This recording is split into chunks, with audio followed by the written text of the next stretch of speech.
উন্নয়নের প্রতীক হিসেবে নির্মিত ঢাকা কক্সবাজার রেল লাইন এখন বন্যা কবলিত মানুষের প্রশ্নের মুখে। টানা ভারী বর্ষণ আর পাহাড়ি ঢলে প্লাবিত চকরিয়া সহ জেলার বিস্তীর্ণ জনপদ। টানা ভারী বর্ষণ আর পাহাড়ি ঢলে প্লাবিত কক্সবাজারের বিস্তীর্ণ এলাকা। দীর্ঘস্থায়ী হচ্ছে বন্যা। স্থানীয়দের অভিযোগ, ঢাকা কক্সবাজার রেল লাইন নির্মাণের সময় পর্যাপ্ত কালভার্ট না রাখায় পানি প্রবাহ বাধাগ্রস্ত হচ্ছে। আর এদিকে ভারী বর্ষণ ও পাহাড় ধসে চট্টগ্রাম, কক্সবাজার ও বান্দরবানে নিহত অন্তত ৩৩ জন। স্থগিত হয়েছে চট্টগ্রাম বোর্ডের আগামীকালের এইচএসসি ও সমমান পরীক্ষা। মেহেদি হাসান সুমনের ক্যামেরায় নাইমাল জিকোর প্রতিবেদনে দেখুন বিস্তারিত।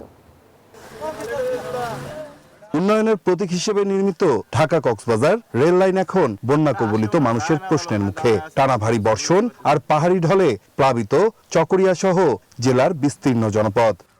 ভারী বর্ষণে নিম্নাঞ্চল প্লাবিত হবে এমনটাই স্বাভাবিক।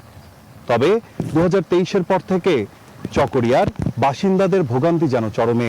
দীর্ঘস্থায়ী হচ্ছে বন্যা, যার কারণ হিসেবে তারা দায়ী করছেন ঢাকা কক্সবাজার সংযুক্ত এই রেলপথটিকে।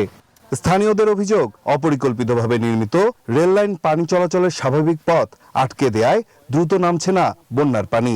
ফলে দীর্ঘস্থায়ী হচ্ছে জলাবদ্ধতা, বাড়ছে জনদুর্ভোগ। ব্রিজ যেতে ছোট, পানি চলাচল বন্ধ করে যায়, সেই জন্য এখানে পানি থেমে যায় আর কি। মসজিদ, মাদ্রাসা সব ডুবা। ওই গোবিন্দপুরের দিকে ওই কালভার্টের কারণে আমাদের এখানে পানি একটু বেড়ে যায়, পানি কমে না। 500 পরিবার আজকে পানিবন্দী। পৌরসভার একটা এখানে পানি দেওয়ার কোনো একটা এখানে দিন কিছু করেনি।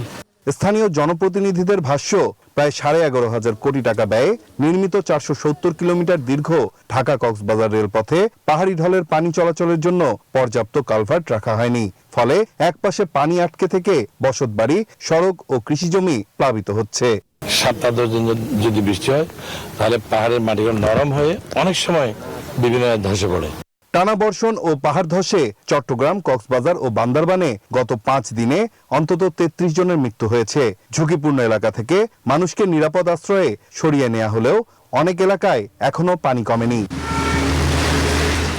স্থানীয়দের দাবি, শুধু ত্রাণ নয়, স্থায়ী সমাধানের জন্য রেলপথে পর্যাপ্ত কালভার্ট ও কার্যকর পানি নিষ্কাশনের ব্যবস্থা নিশ্চিত করতে হবে। অন্যথায় প্রতি বর্ষায় এই দুর্ভোগের পুনরাবৃত্তি ঘটবে। নাইম আল চিকো, নিউজ 24, চকরিয়া, কক্সবাজার।